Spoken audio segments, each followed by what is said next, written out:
so effing good. I don't want to curse on this podcast, but that's an experience. Start to finish. And like this movie was such an experience. I'm like, please, you gotta cut.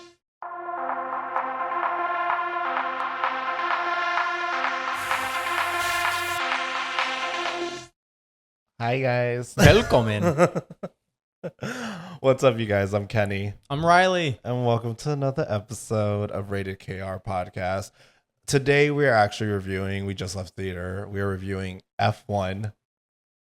And we have a lot of thoughts, and we are very, very excited about it. What a good palate cleanser of a movie. After Jurassic Park Rebirth.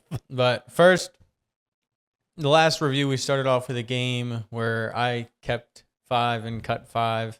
This time it's Kenny's turn to do the same thing. Okay, so we're starting off with the first movie, Wicked. Oh my god. Damn.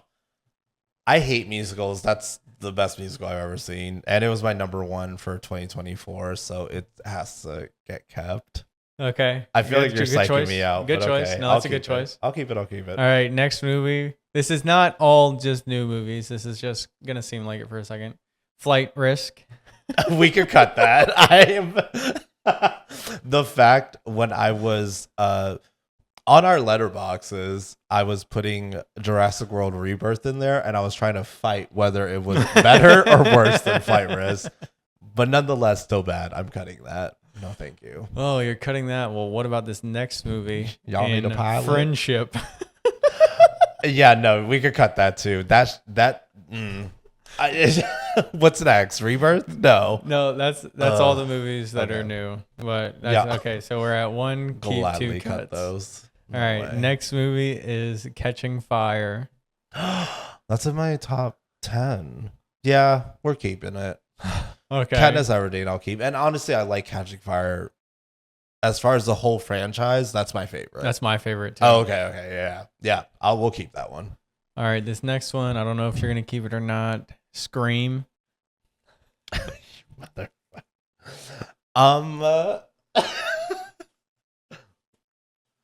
No, I'm keeping it. Oh, okay. Yeah, no, I'm definitely gonna keep it. It's always just a fun movie to revisit. It's just one of those ones I can have in the background and stop and stare.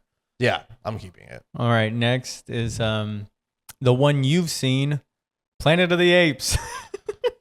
Which one? The one you've seen. The Mark Wahlberg one? Yes.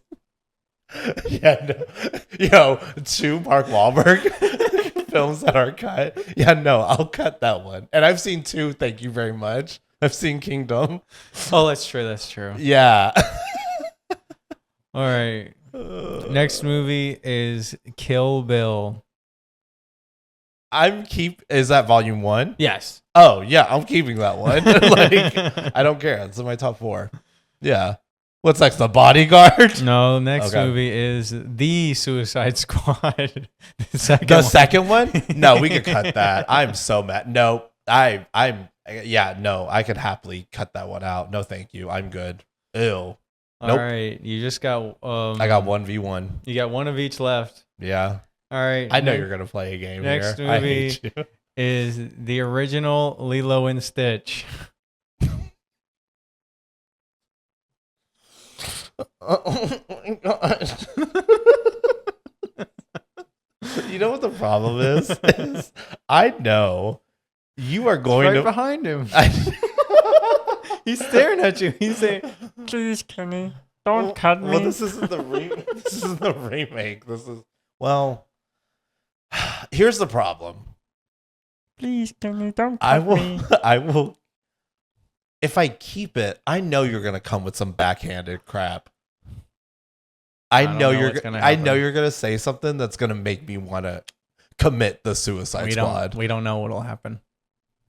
You know. Let's go one of 2 ways. I don't have an animated movie in my keeps. It's true. Do I need a good cry?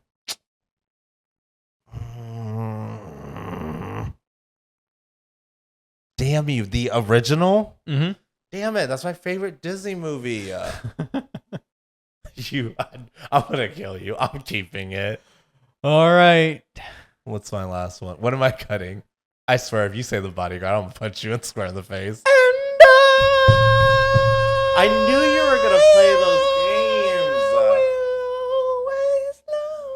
To be fair, The Bodyguard is the last movie that Kenny has to cut. To be fair, though, that's fine. I still have the soundtrack. I can still listen. I Will Always Love You, and I Have Nothing, and Run to You. I'm good. Damn. I knew you were going to play that card. I knew you were going to do that. Or I thought you were going to do the switcheroo and be like, the last one was going to be the live action Lilo and Stitch. I was going to say, or the last one could have been just like a really bad movie. That's what I thought too. And I was like, man, if he puts and I tricked Joker you. 2 up in there. No, it's like the last one was Friendship and you had to keep it. Oh my God. Yeah, no. Actually, I'm fine with that. Yeah. Yeah, I'm rather down for than that. forcing you to get a bad movie, I wanted you to just have to give up a good one of yours. I think that's the name of the game. That's fine. I'm down with that. All right. I'll rock with that. Well, there's our game. Now Woo into woo. the main attraction of the evening, which was actually the main attraction of noon today. F1. So effing good. I don't want to curse on this podcast, but it was so good. It was just for me. Like I loved it. It was one of those movies too where like I didn't have much expectations, but it like far exceeded it. Mm-hmm. Like it reminded me also whenever we watched Romulus last year, like I just had like it's gonna be a fine movie, it's gonna be whatevs, but when it just far surpasses, I'm like it almost hit harder. Yeah. I'm like, first of all, we're film students. We don't watch F1. So No, I don't watch Formula One at all. I don't know any racing. The only racing person I know who is in the movie is Lewis Hamilton, who produced it and starred in it. Yeah. He was the final boss. Oh, well, I guess that's not a spoiler. Also, if you're producing the movie and you're starring in it, you got to have something in there. I would say that's also like saying Apollo Creed's the final boss of Rocky. Like, I didn't say what happened. What? No, I'm joking. Thank you for spoiling. No, I'm joking. The year's too late. No, it's I can't say enough about how good that movie was. And I think prior we have talked best about it because Apple wanted to pop off and show its money. Yeah. Because what was it? 400 mil? Yeah, an insane amount of money. But I also believe but also they had a lot of studios. So like the actual probably budget of the movie probably is kind of hard to find because for what a big movie this is, it had like 5 production companies at the beginning. Yeah, that intro was long. I said, dang, how many people worked on this? Jurassic Park, 1 company. Or Jurassic World Rebirth, 1 company. Yeah, it's... This movie had like 5 companies at the beginning, and I think that it makes for a better movie. Everyone touched it. No, I literally am trying to find their budget, and it just keeps saying 2 to 300 mil. Yeah, there's a big gap there, I think. I think also because it is Formula One, it is a sport. I think a lot of the sponsorships. I was say the amount of sponsors this movie had, as well too many as the production company.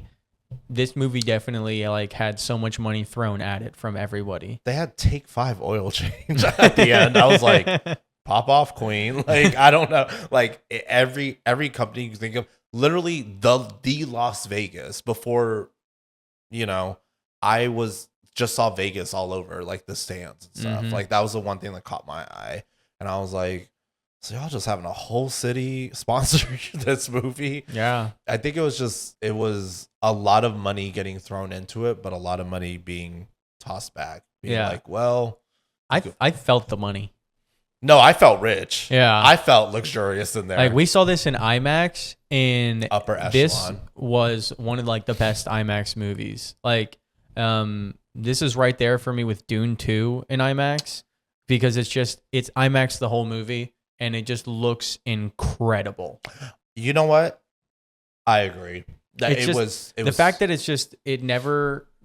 I like the style of an IMAX switching movie sometimes, but a full IMAX movie, that's an experience. Start to finish. And like this movie was such an experience. Yeah, this one was probably the biggest surprise of this year for me. I just think I didn't know which way it was gonna go. And I think also what kind of pushed us to watch it was the reviews were actually great. I mean, I was super excited for it That's because true, I you was a were. big Top Gun Maverick fan. And I was like, I knew okay, nothing. Top Gun Maverick was one of the most feel-good summer blockbusters I have ever seen. So if that can be replicated with race cars, I'm all for it. Yeah, I don't know. It was just from start to finish. First of all, this is a long movie. It is. It's 2:35, I think. Yeah, you know what's longer? Jurassic World Rebirth. No, it's not. It feels like it. It felt like it. That thing felt like 3 hours. But with F1, it was just the pacing was so. My biggest gripe is Good. pacing. My biggest thing is pacing. You have to pace out this movie, especially nowadays where films want to be 2 hours and plus. I'm like, please, you gotta cut. But for this, you got to movie, do it good. I mean, And they did. So well done. It always feels quick. Like Yeah. at the beginning of the movie, they let you know that there are 9 races to be had in the movie. And like at the beginning, I was like, I said, oh, there's no way we actually get to see all 9 races. All And, 9? and we do. And Yeah. I think it worked so well without ever feeling too slow or too fast. long-winded. Yes. Like there are some movies that I think do feel too fast, and the pacing of this movie is really quick. Like Yeah. they go from place to place to place to place to place, but I think that they did it at the best possible pace. Yeah, I think it was. I think you were gonna approach this as like LA traffic. Like it was either gonna go way too slow on that highway, or it was gonna do too much and go way too fast. Mhm. But I think it was just the perfect like marriage of like story, pacing, character development, like Mhm. everything thrown, like even down to like the sound, like. The sound, I Kudos. loved the sound design of the movie. Ugh. Just like the way the announcers like spoke around the arena, I actually felt like I was there. Not to mention like the IMAX being like, we had really good seats too, but like We did. We should sit there more often.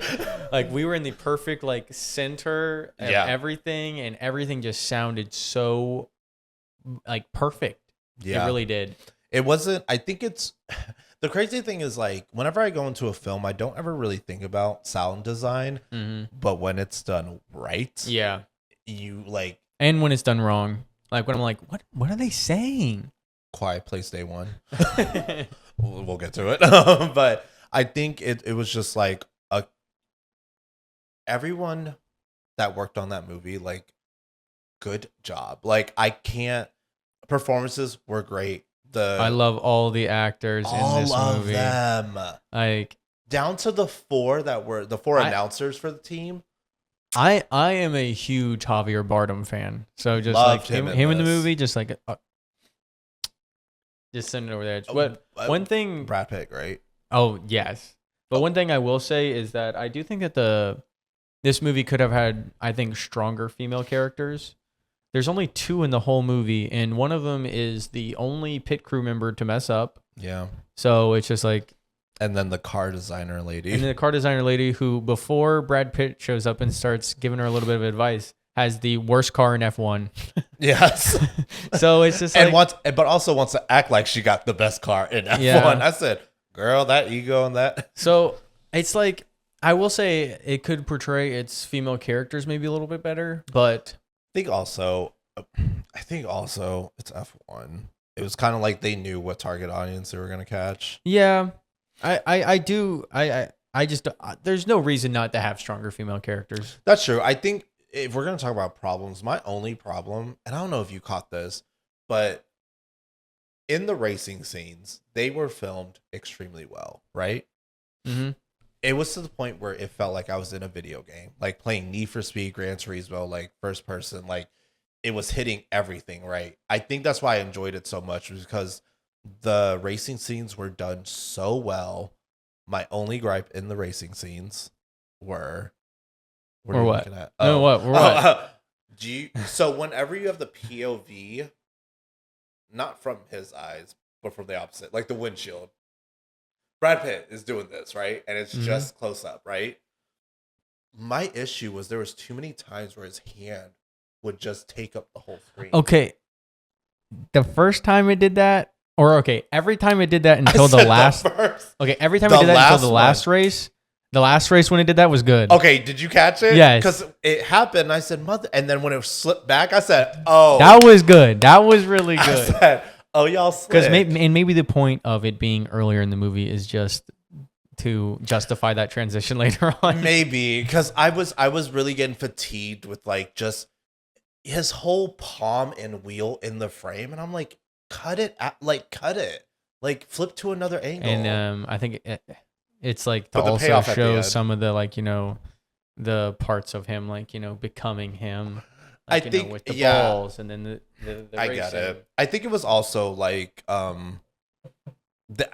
what this film really does well is it really puts you in. I don't want to be corny. The driver's seat. It Like, does. It makes You feel like feel you feel like you're Batman, really. yeah.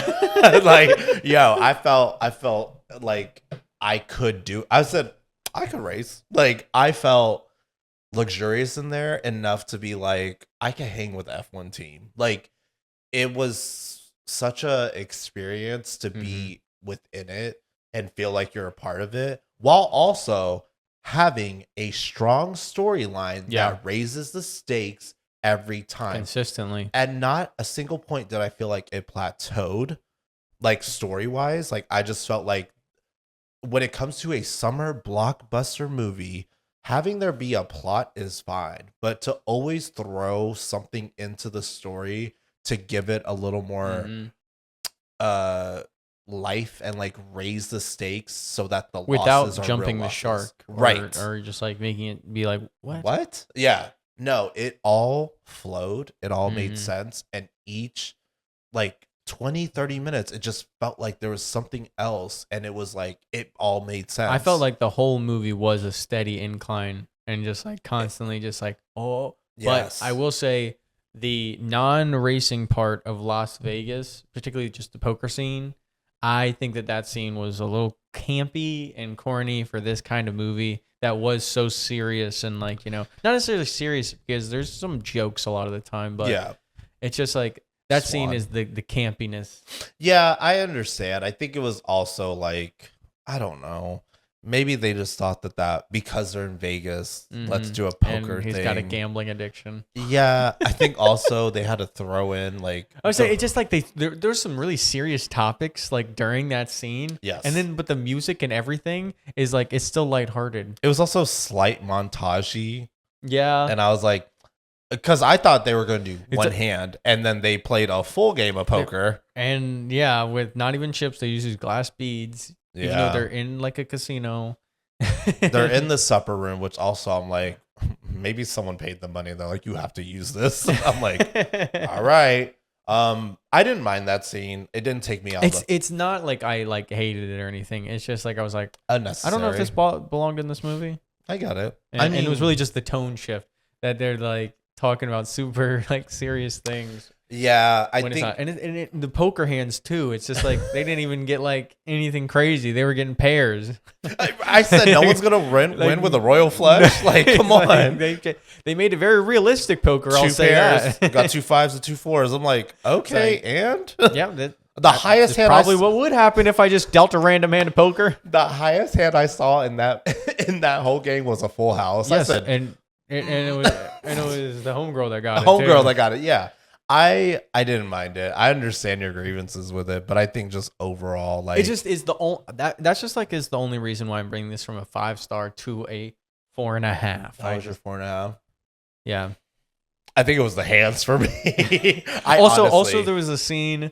It was the scene where Brad Pitt's character first, like he asks the question to the waitress. No, the designer later. The car designer.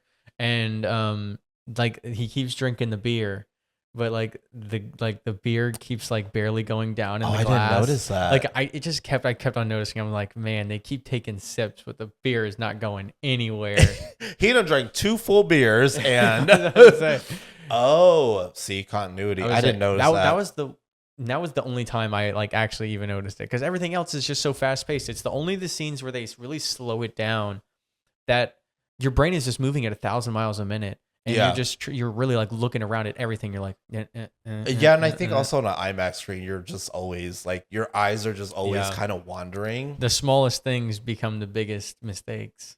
Yeah, and also on an IMAX, I mean, that glass of beer was this big. Like, It was giant. like I missed it. I didn't catch it.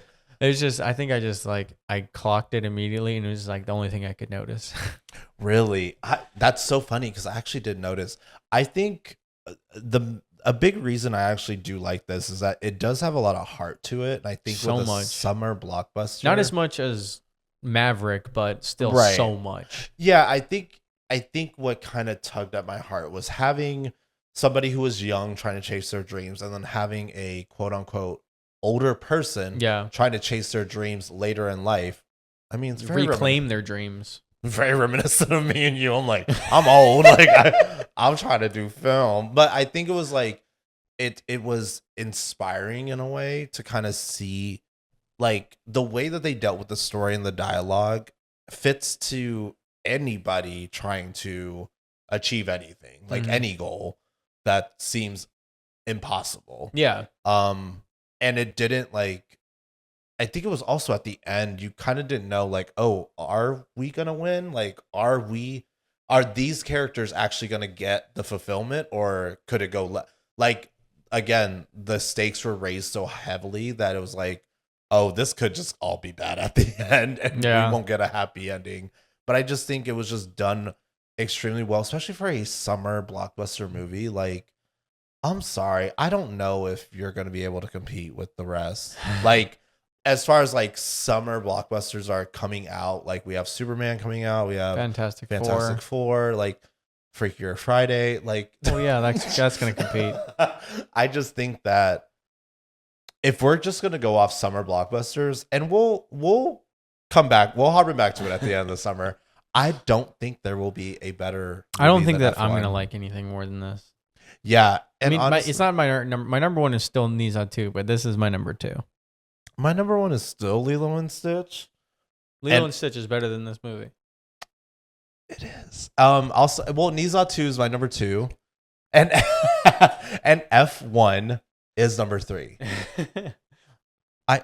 What did I push down? Oh, Thunderbolts. Yeah, it was better than Thunderbolts. I mean, I just think it was the most surprising film that I've seen in a long time. That I was like, because you can walk into a movie and be like, oh, I'm really going to like this, or I'm going to hate this, or it's just going to be okay. But this one was just like, damn, that's a good movie. Like, we literally walked out and I was like, all these people in Jurassic Park t-shirts, I just want to be like, yo. Go see F1. F1 There was up. like maybe 30 people in our theater of like 200 seats. It was just, I'm like, there's a better movie in here, y'all. Actually, there's 2. They're still playing Lilo and Stitch. I'll say they're still playing a lot of things that are better than that. Yeah, I don't get it. Honestly, do yourself a favor if you could go see F1 before it comes out of theaters, because that's a movie that's Especially made. the IMAX. I mean, I think it's going to be an IMAX ratio outside of film too, so that'll be one thing that's good. I think even if you saw this in RPX, you'll be fine. Sorry, we're Regal people, not AMC. Well, I mean, I just don't know. The extra... It Make adds sure to the it. ratio is the right IMAX ratio. It needs to be big. People are gonna be like, I'm just gonna go see it. No, it was probably, I don't know what could sneak into my top 3, but it's gonna be really, really hard to knock that one off. Yeah, I don't think any movie's going to be better than it. We'll harper back to it. We did say this. The only 2 movies that are coming out this year that could overtake it is Avatar for you, and Wicked for Good for me, because I just like the original so much. And the thing is that I think Wicked will for sure get like a 4.5. It's just not going to be on F1 level. Sorry. But We're talking about Avatar me. 2 or Avatar 3, Avatar 2 is like is a 5-star. So Well, if Avatar 3 is as good That's your as favorite Avatar Avatar. 2, so Wait, if it is, then Wait, how many Avatars are out? 3? there's 2 out. Oh, okay. I said I gotta watch 3 movies. When the third one originally had like its cut like delivered to the editors, it was like 9 hours. Oh, thank God. I will. Make Hopefully this it's 4. I will make this promise. I will watch both Avatars before we go see it. It's in video, but Actually, that means nothing. I've held some of my promises on these films. No, we could do. You know what? I might do a reaction video just for kicks. That's a long one. Thanks, Blake. I'm not editing this anymore. But no, honestly, let's cap this off here. I think F1 was peak. We all loved it. I will tell everyone, like, oh, what movie should I see? Go see F1. That was. What else to say? We'll see you guys later. Thank you. Thank you. Bye-bye. Bye.